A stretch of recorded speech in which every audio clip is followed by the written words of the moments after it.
They raised their glasses to me after I landed an $8 million deal. I thought I'd finally earned my place. But that same night, my mother leaned over and whispered, "When William returns, he'll be CEO. You've done enough." 8 years of sacrifice dismissed in one sentence. That's when I knew. I needed a plan. I didn't sleep that night. While my parents celebrated like we just won the lottery, I sat alone in my apartment, staring at a blinking cursor and a cold cup of tea. 8 years. 8 years of pouring my life into Sinclair Fine Foods. Long nights, skipped holidays, second mortgages. And just like that, I'd been reduced to a placeholder. A warm-up act. A pit stop until William, the golden boy with his MBA and zero experience, returned to take the throne. I could still hear my mother's voice from that dinner. "William will make a better CEO." Better? He hadn't lifted a finger to save the business. I'd been the one negotiating supplier contracts, modernizing our platform, building out the subscription model that now had over 20,000 active members. I hadn't just revived our family's shop. I transformed it into a national brand. And they still saw me as a seat filler. I opened my drawer and pulled out a folder labeled Contingency. I'd started it 2 years ago, quietly, cautiously, after a board meeting where my mother had offhandedly said, "When William returns, things will really take off." That sting had never left. Somewhere deep down I knew this day would come. By morning I'd made a decision. I dialed Kingston, our lead investor. "Are you free for coffee tomorrow? Will the family be joining?" he asked cautiously. "Just me. Bring Diane." We met at a quiet bistro in Back Bay. I wore a navy blazer, tied my hair back, no makeup. I wanted them to see the executive, not the daughter. "I need to speak plainly," I said once we sat down. "There's a rift forming. If we proceed with this deal under the assumption that leadership will remain stable, we're all setting ourselves up for disappointment." I pulled out a printout, revenue charts, viral marketing analytics, before and after brand audits. This growth? This shift? That was me. William hasn't been part of this. Not once. Diane leaned forward. "What exactly are you asking for, Madison?" "Not asking," I said calmly. "Clarifying. I'm the CEO now. If that changes, you're not investing in a business, you're investing in a family drama." Kingston glanced at Diane. "That's what we suspected after dinner," he admitted. "So what do you want us to do?" "Back me. Not the Sinclair name. Me." He nodded slowly. "We'll talk options." And just like that, my backup plan, the one I never thought I'd need, was finally in motion. Sunday morning, I was the first one in the office. The building was silent, save for the low hum of the HVAC and the distant echo of my heels on the polished floor. I turned on the lights in the conference room and placed a thick folder on the table, filled with contingency drafts, org charts, and a business proposal I had once been too cautious to finish. I didn't know who would show up, but I sent the message anyway. Urgent strategy session. If you believe in what we've built, I need you here at 9. By 8:30 they started trickling in: Daphne from marketing, Jason from ops, Tamara from product development. People who had stuck by me through COVID shutdowns, broken supplier deals, and nights when we weren't sure payroll would clear. Each one grabbed a coffee, nodded in quiet solidarity, and sat down. "I know this is sudden," I began, keeping my voice steady. "But there's a real possibility that Sinclair Fine Foods might become something I don't recognize. If my family gets their way, everything we've worked for could be handed to someone who hasn't earned it." "William?" Daphne asked, already knowing. I nodded. Tamara scoffed. "Of course. Your parents always said he had the real business mind. Never mind that you were the one saving the damn company." Jason leaned forward. "What do you need from us?" I exhaled. "If it comes to it, I'm launching something new. A brand built from the ground up. No legacy politics. No inherited hierarchy. I want you with me. But only if you truly believe in what we've created." There was a moment of stillness. Then Daphne said, "Where you go, we go." Tamara followed. "Hell yes. Let's do it the right way." I smiled for the first time in weeks. "Okay then. Let's get to work." For the next 5 hours we designed a parallel structure, not a copy but a reinvention. A next-gen gourmet brand. Agile, mission-driven, with a loyalty program built around transparency and community values. We drafted launch kits, prepared new branding under neutral LLCs I'd quietly set up 2 years ago, and even tossed around name ideas. At 3:15 p.m., I emailed Kingston. Draft plan prepared. Legal review scheduled first thing Monday. Then I stared out the window at the Sinclair sign. For the first time I saw it not as a symbol of heritage but as a cage. One I had kept polishing long after I'd outgrown it. I didn't feel fear anymore. Just clarity. And an unshakable resolve. Monday arrived with steel in my spine and a calm I hadn't felt in weeks. At 8 a.m. sharp, I stepped into the Sinclair Fine Foods headquarters wearing a navy suit and heels that echoed across the polished concrete like a declaration. I wasn't dressing for the boardroom, I was dressing for battle. The office was unusually quiet.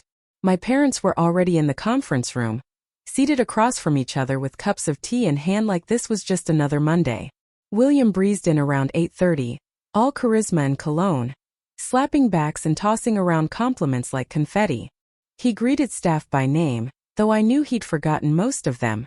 Still, he wore the air of entitlement with the ease of someone who'd never had to prove himself. I stood in my office watching it all unfold through the glass like a scene from a play I no longer believed in. At exactly 9 a.m., the elevator doors opened and out stepped Kingston with 2 legal representatives from Meridian Capital. Their presence sent a ripple through the staff, who instinctively straightened their backs and lowered their voices. Business was about to begin. My mother rose, smiling graciously. "Mr. Kingston, we're delighted to welcome you." Kingston cut her off gently but firmly. "We're here to meet with Madison. But everyone is welcome to join us." We filed into the conference room, my parents, William, the investors, and me. I took the head seat. The symbolism wasn't lost on anyone. Kingston opened his briefcase and placed 2 folders on the table. "Let me be absolutely clear," he began, his tone calm but unyielding. "Our investment was based on Madison's leadership, vision, and execution. Since Friday's dinner, we've become aware of certain assumptions regarding the company's future leadership. These documents represent our response." The first folder contained a revised agreement that solidified my position as CEO for a minimum of 5 years. William would hold a non-executive title, symbolic with no authority.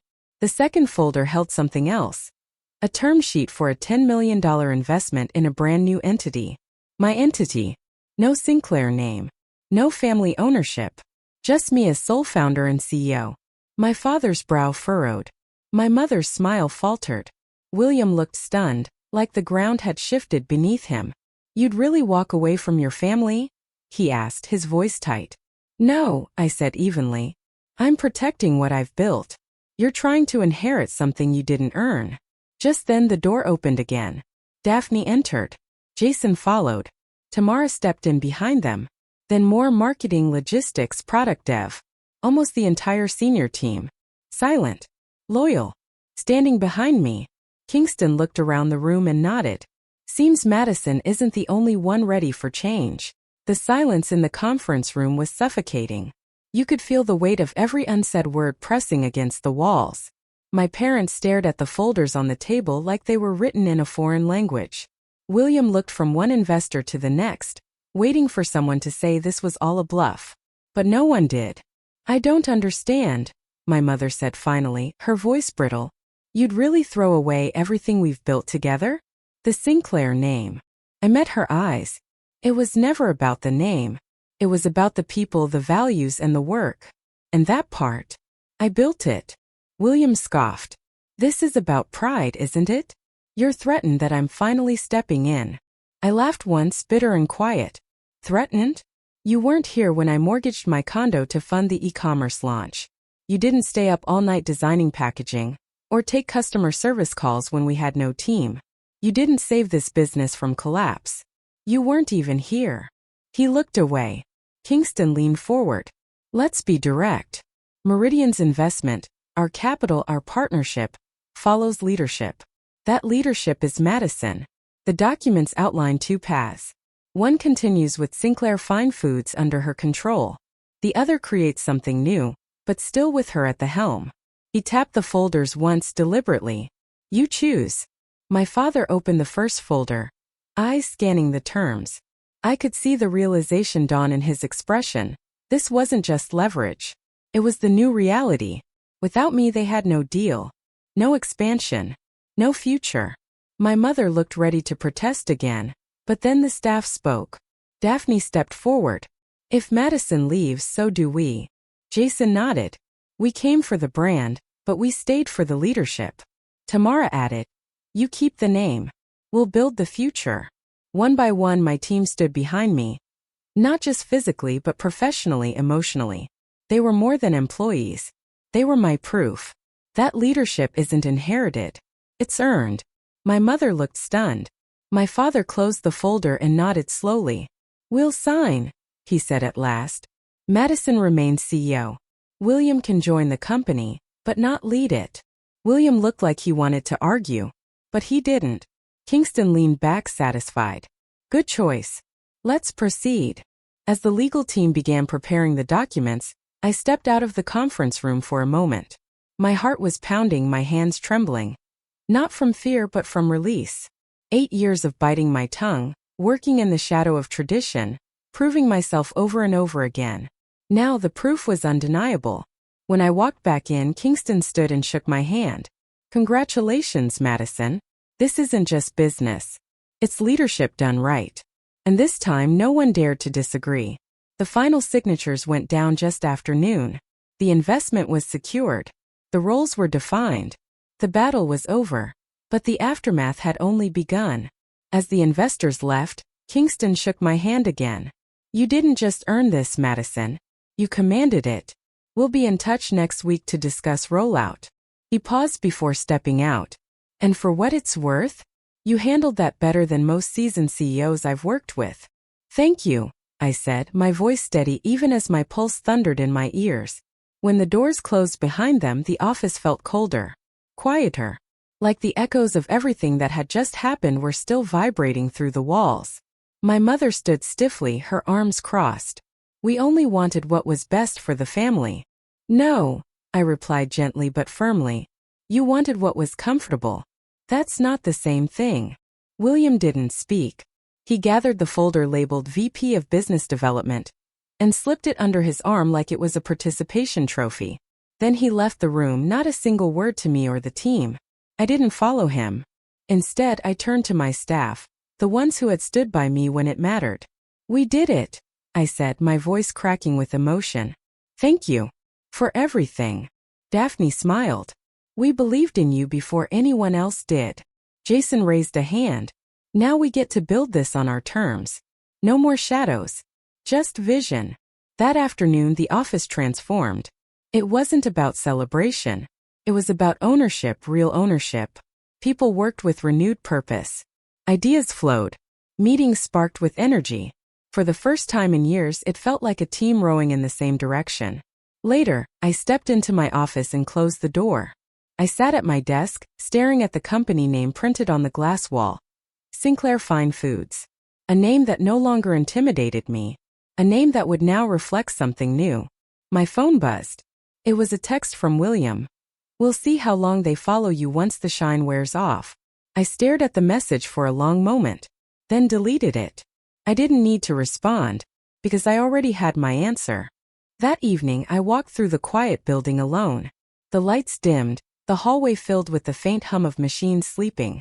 I paused outside the break room where 8 years ago I'd spent my first night on the floor with a blanket and a notepad, scribbling ways to avoid bankruptcy. I smiled.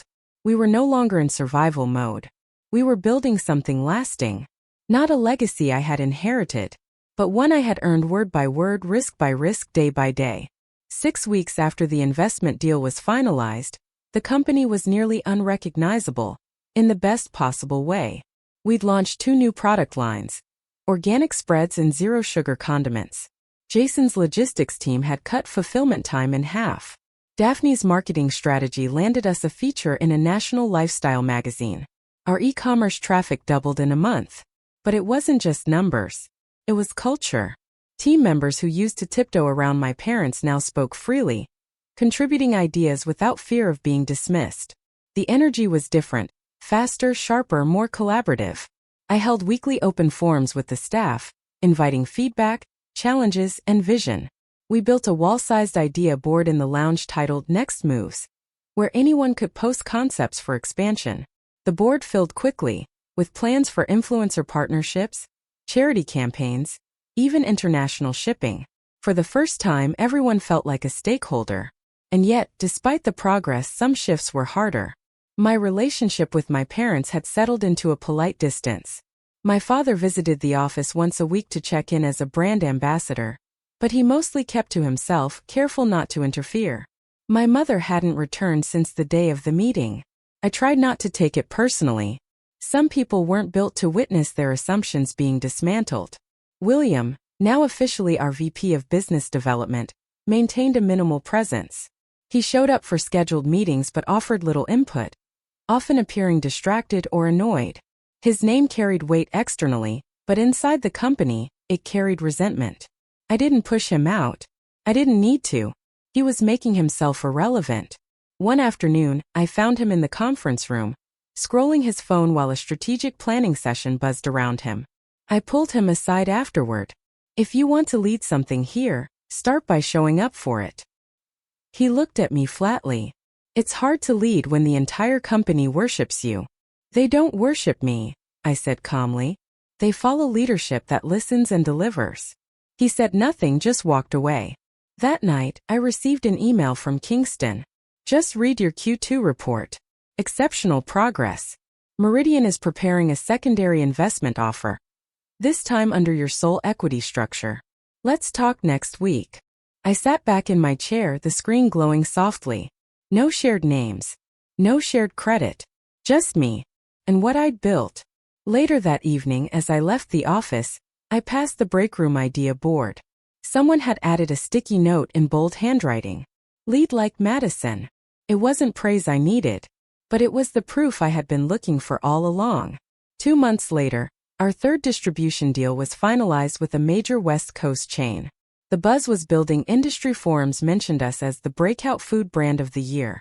And competitors were beginning to circle, trying to reverse engineer our model. On the surface, everything was thriving. But underneath, a quiet fracture had deepened, this time not between me and the boardroom, but between me and my family. The Sunday family dinner was the same ritual it had always been. Roast chicken, a bottle of wine, polite chatter. But now there was an invisible wall. My mother asked about the magazine feature but avoided any mention of the expansion. My father complimented the packaging but never brought up the numbers I'd shared. And William? He didn't show up at all. I'd accepted that they would never fully acknowledge what I'd built. But part of me, the part that still remembered fighting to keep the lights on with my father in the back room, still ached for something more. Not recognition. Not praise. Just honesty. A few nights later, my father called. His voice was quieter than usual. Madison, your mother's been thinking about stepping away completely. I think we both have. I paused. I support that. But why now? He hesitated. Because we realize now you don't need us. Not like before. That's not true, I said. I needed you to believe in me. You just didn't. Silence. Then he said something I hadn't expected. I didn't know how. William was always easy for us to understand. But you were building something bigger than we ever imagined. And we were afraid of it. Afraid. That word explained more than any apology. I want to do this right, he continued. If you'll have us, we'd like to transfer our shares to a trust under your control. Let the company reflect the one who actually built it. I didn't respond immediately. My throat tightened. After the call ended, I sat at my desk, staring at the framed photo of our storefront from 8 years ago. The peeling paint, the crooked sign, the empty sidewalk. And I smiled. The next morning I called my lawyer. Let's initiate the transition. Quietly. No press. No headlines. Later that week, as the legal paperwork began to move, I called a staff-wide meeting. No one knew what it was about, but when they gathered in the lounge, I looked out at the sea of familiar faces.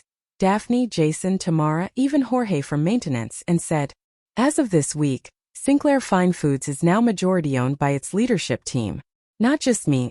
Every person here who helped build this will hold a stake in its future. There was silence. Then clapping. Then tears. And I realized, I hadn't just changed a company. I changed a cycle. From inheritance to earned ownership. From assumption to action. From legacy to leadership. 6 months after we became a team-owned company, our growth tripled again. We launched a seasonal limited edition line that sold out in hours. 2 major media outlets profiled our business as a case study in women-led innovation. And Kingston? He offered me a board seat at Meridian Capital's new female entrepreneur mentorship fund.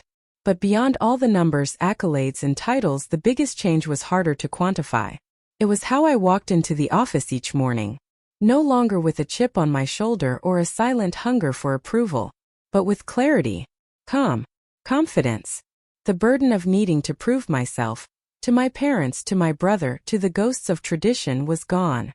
I'd built a business on my terms, led by people who chose integrity over inheritance, grit over glamour, and community over ego. And that made all the difference. William eventually resigned. Quietly. No announcement. No email to the team. He left a brief note on my desk.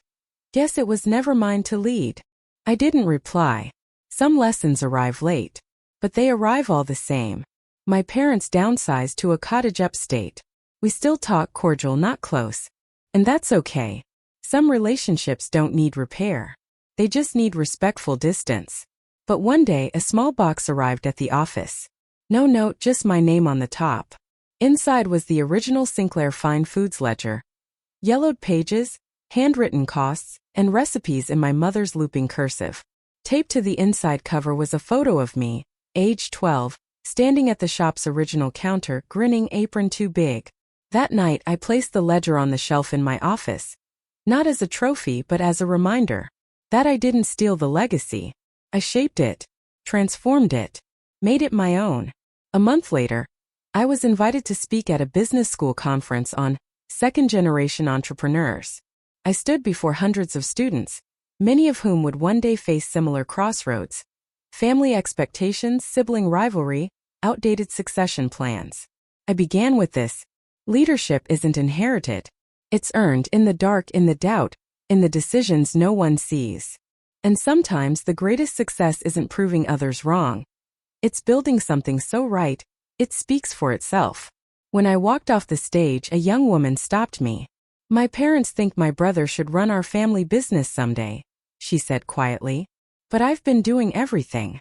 They just don't see it. I placed a hand on her shoulder and smiled. Then make them feel it. Let your work speak louder than their tradition. She nodded, eyes wide with resolve. As I left the auditorium, the wind caught my coat and the sky cracked open with sunlight. And I knew deep in my bones, this wasn't the end of my story. It was the beginning of something far bigger than I ever imagined. A legacy not passed down, but lifted up by me.